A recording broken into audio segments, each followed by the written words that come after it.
Hello friends, welcome back my YouTube channel. Friends, यहाँ पे बात करने वाले हैं हम आज जो सीटेट 20 अगस्त को होने वाली है, इसके बारे में चाइल्ड डेवलपमेंट एंड पेडागोजी के बारे में बात करेंगे हम।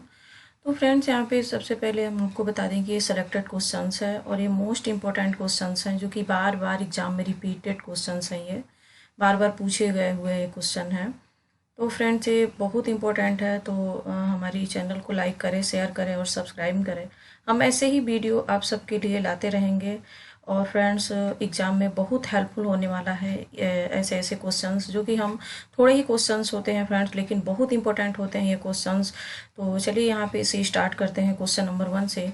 कि यहाँ पे है क्वेश्चन नंबर 1 है यहाँ पे कि बच्चे की बुद्धि लब्धि 90 से 110 के मध्य है, वह है कौन सा है? वो सामान्य बुद्धि वाला बच्चा है, या प्रखर बुद्धि, या प्रतिभाशाली बुद्धि, या उत्कृष्ट बुद्धि। तो यहाँ पे जो बुद्धि लब्धि, यहाँ से बुद्धि से क्वेश्चंस आईक्यू से पूछे जाते हैं एग्जाम में, हर बार सीटेड क्वेश्चंस पूछता है यहाँ से।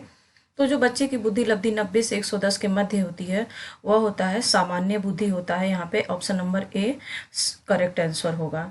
नेक्स्ट क्वेश्चन की तरफ हम चलते हैं। यहाँ पे क्वेश्चन नंबर 2 है कि बच्चे के लिए निःशुल्क एवं अनिवार्य शिक्षा के अधिकार अधिनियम कितने वर्ष के बच्चे के लिए लागू है? 6 से 14 वर्ष के लिए, 7 से 13 वर्ष के लिए, या 5 से 11 वर्ष के लिए, या ऑप्शन नंबर डी है 6 से 12 वर्ष के लिए। तो यहाँ पे जो निःशुल्क शिक्षा जो है, जो अनिवार्य शिक्षा के अधिकार अधिनियम, ये जो है 6 से लेकर के 14 वर्ष के बच्चों के लिए ये इस पे लागू है। तो यहाँ पे ऑप्शन नंबर ए करेक्ट होगा। और ये कई बार रिपीटेड क्वेश्चन है फ्रेंड्स, हम इस पे सन नहीं लिखे हुए हैं, तो इसका मतलब ये नहीं कि इम्पोर्टेंट नहीं है, ये बहुत इंपॉर्टेंट है ये क्वेश्चन। यहाँ पे ऑप्शन नंबर ए करेक्ट होता है। नेक्स्ट क्वेश्चन की तरफ हम चलते हैं। यहाँ पे क्वेश्चन नंबर 3 है कि एक बच्चे की वृद्धि और विकास के अध्ययन की सबसे अच्छी विधि कौन सी होती है? तो मनोविश्लेषणात्मक विधि होती है, या तुलनात्मक विधि होती है, या विकासीय विधि होती है, या उपरोक्त सभी होता है। तो यहाँ पे एक बच्चे की जो वृद्धि और विकास के अध्ययन की सबसे अच्छी विधि मानी जाती है, वो होती है विकासीय विधि होती है। यहाँ पे option number C correct answer होता है। नेक्स्ट क्वेश्चन की तरफ हम यहाँ पे चलते हैं। क्वेश्चन नंबर 4 है यहाँ पे मनोविज्ञान शिक्षा का आधारभूत विज्ञान है, यह किसने कहा है? बी.एन. झा ने, या स्किनर ने, या डेविड, या वुडवर्थ ने।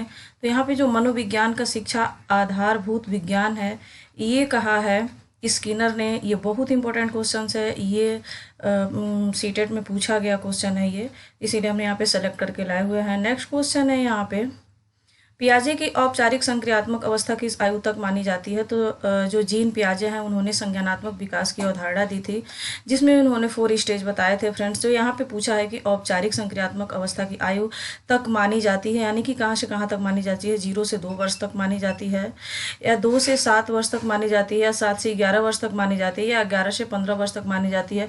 तो जो जीन पियाजे हैं, उन्होंने जो संज्ञानात्मक विकास, जो कॉग्निटिव डेवलपमेंट की थ्योरी दी थी, उन्होंने बताया है कि जो 11 से लेकर के 15 वर्ष की जो एज होती है, वो औपचारिक संक्रियात्मक अवस्था की आयु मानी जाती है। नेक्स्ट क्वेश्चन आते हैं हम। क्वेश्चन नंबर 6 है कि बालक का विकास होता है सिर से पैर की ओर, पैर से सिर की ओर, या दोनों ओर से, या इनमें से कोई नहीं। तो जो बालक का विकास होता है, जो डेवलप होता है, वो बहुत इंपॉर्टेंट है, ये सिर से पैर की ओर से होता है। ये नेक्स्ट क्वेश्चन की तरफ बढ़ते हैं। क्वेश्चन नंबर 7 है यहाँ पे भारत में बाल विकास की शुरुआत कब हुआ था? 1930 में हुआ था, 1887 में हुआ था, 1880 में हुआ था, या 1590 में हुआ था। तो यहाँ पे भारत में बाल विकास की शुरुआत कब हुई थी? यहाँ पे 1930 में। ऑप्शन नंबर ए यहाँ पे करेक्ट होता है कि 1930 में हुई थी भारत में बाल विकास की शुरुआत। ये भी क्वेश्चंस पूछा हुआ है, और ये सुपर टेट में भी पूछा हुआ है। तो ये क्वेश्चंस यूपी टेट और सी टेट के लिए भी इंपॉर्टेंट है फ्रेंड्स, जो कि यहाँ से क्वेश्चंस बनते ही बनते हैं। नेक्स्ट क्वेश्चन की तरफ आते हैं। क्वेश्चन नंबर 8 है यहाँ पे कि किशोरावस्था की प्रमुख समस्या क्या है? वजन बढ़ाने की है, या शिक्षा की है, या समायोजन की है, या अच्छे परीक्षा परिणाम देने की है? तो यहाँ पे जो किशोरावस्था की प्रमुख समस्या है, वो है समायोजन की।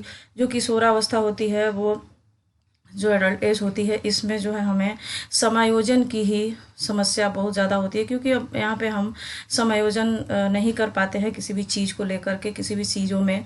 तो ये किशोरावस्था की प्रमुख समस्या है समायोजन की। नेक्स्ट क्वेश्चन यहाँ पे 9 है यहाँ पे कि निम्न किस मनोवैज्ञानिक के अनुसार विकास एक धीमी और सतत प्रक्रिया है? कॉलसैनिक के अनुसार, पियाजे के अनुसार, स्किनर के अनुसार, या हॉरलॉक के अनुसार? तो किस मनोवैज्ञानिक के अनुसार विकास एक धीमी और सतत प्रक्रिया है। तो ये होगा ऑप्शन नंबर सी करेक्ट होगा कि स्किनर के अकॉर्डिंग है ये कि विकास क्या होती है कि एक धीमी और सतत प्रक्रिया है। ये भी पूछा हुआ क्वेश्चन है। क्वेश्चन नंबर 10 की तरफ चलते हैं यहाँ पे कि विकास में वृद्धि से तात्पर्य क्या है। वृद्धि से क्या तात्पर्य है? ज्ञान से वृद्धि। ज्ञान में वृद्धि होती है कि संवेग में वृद्धि या वजन में वृद्धि होने से मतलब है। वृद्धि से तात्पर्य क्या है? आकार, सोच, समझ और कौशल में वृद्धि। तो विकास में वृद्धि से तात्पर्य यहाँ पे होती है ऑप्शन नंबर डी करेक्ट होता है कि आकार, सोच, समझ और जो स्किल होती है, कौशल, इसमें वृद्धि से जो है तात्पर्य है। इसी से जो है विकास से तात्पर्य है। मतलब कि विकास में ये आकार और सोच, समझ और कौशल, ये सभी जो है वृद्धि से तात्पर्य है। ऑप्शन नंबर यहाँ पे डी करेक्ट होगा। नेक्स्ट क्वेश्चन चलते हैं यहाँ पे हम। क्वेश्चन नंबर यहाँ पे 11 है। बालक का विकास परिणाम है। क्या है? वंशानुक्रम है, वातावरण है, आर्थिक कारणों का है या वंशानुक्रम और वातावरण के अंतःक्रिया का है।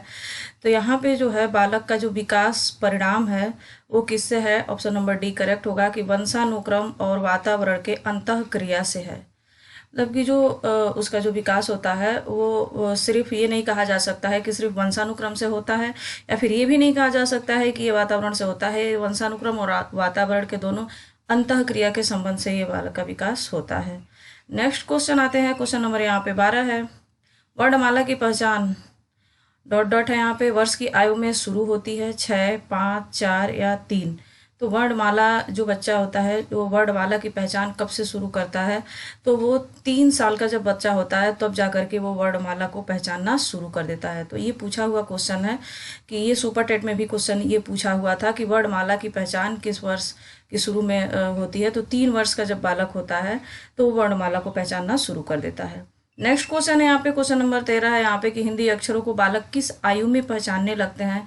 यहाँ हिंदी, यहाँ तो वर्णमाला की बात हो गई, यहाँ पे हिंदी अक्षरों को बालक किस आयु में पहचानने लगते हैं? 3 वर्ष में, 4 वर्ष में, 5 वर्ष में, 6 वर्ष में। तो यहाँ पे जो ऑप्शन नंबर सी करेक्ट होगा कि 5 वर्ष में जो हिंदी अक्षरों को जो है क्या करते हैं बालक पहचानने लगते हैं 5 वर्ष की आयु में। तो यहाँ पे option number C correct answer होगा। क्वेश्चन नंबर 14 की तरफ यहाँ आते हैं हम कि भाषा का अति महत्वपूर्ण कार्य क्या है? लेखन, सुनना या अक्षर ज्ञान या संप्रेषण। तो भाषा का अति महत्वपूर्ण कार्य है यहाँ पे संप्रेषण। ऑप्शन नंबर डी करेक्ट होगा, क्योंकि जब तक हम जो है संप्रेषण नहीं करते हैं, जब तक हम कम्युनिकेशन स्किल हमें डेवलपमेंट नहीं होता है, तब तक फ्रेंड्स हमें कोई मतलब भाषा का कोई भी मतलब नहीं होता है। तो हमें संप्रेषण यहाँ पे हमको जो है एक दूसरे के साथ कम्युनिकेट करना बहुत ज़रूरी होता है। तो इससे क्या होती है कि भाषा डेवलप होती है और ये बहुत महत्वपूर्ण होता है ये भाषा का कार्य में संप्रेषण। तो इसीलिए ऑप्शन नंबर डी करेक्ट होता है। सिर्फ हम लिख लेने से भाषा को अर्जित नहीं कर सकते हैं, सुन लेने से भी नहीं कर सकते हैं, और अक्षर ज्ञान हमारे पास कितना हो भी हो जाएगा, लेकिन उससे भी हम अपनी भाषा को जो है अभिव्यक्त नहीं कर सकते हैं जब तक कि हमारे पास संप्रेषण ना हो। तो यहाँ पे आई होप आपको समझ में आया होगा कि ऑप्शन नंबर डी यहाँ पे करेक्ट होता है 14 का। नेक्स्ट क्वेश्चन आते हैं यहाँ पे हम। क्वेश्चन नंबर 15 और लास्ट क्वेश्चन है।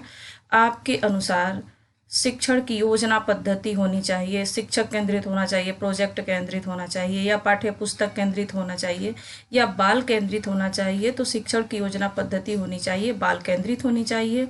और फ्रेंड्स आई होप आपको समझ में आया होगा। Option number D correct answer है। यहाँ पे शिक्षक केंद्रित होने से कोई मतलब नहीं है, प्रोजेक्ट केंद्रित बिल्कुल नहीं होना चाहिए, पाठ्य पुस्तक केंद्रित भी बिल्कुल नहीं होना चाहिए। बाल केंद्रित जब शिक्षा होगा तो बालक को क्या होगा कि हर एक चीज़ सीखने में और आसानी होगी। और हमें जो जितनी भी सारे शिक्षण पद्धतियाँ हैं, जितनी सारी योजनाएँ हैं, वो भी बाल केंद्रित शिक्षा पे ही है, या NCF हुआ, NAP हुआ, ये सारा ही बाल केंद्रित शिक्षा पे ही जोड़ देते हैं। तो इसीलिए ऑप्शन नंबर डी यहाँ पे करेक्ट होता है कि शिक्षण की योजना पद्धति हमेशा जो है बालक केंद्रित होनी चाहिए। ऑप्शन नंबर डी करेक्ट होता है।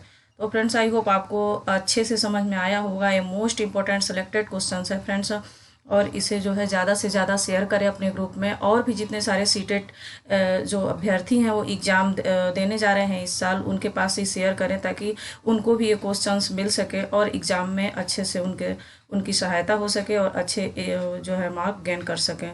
तो फ्रेंड्स हमारी वीडियो को लाइक करें, शेयर करें और सब्सक्राइब करें इजी लर्निंग बाय चांदनी को। Thanks for watching.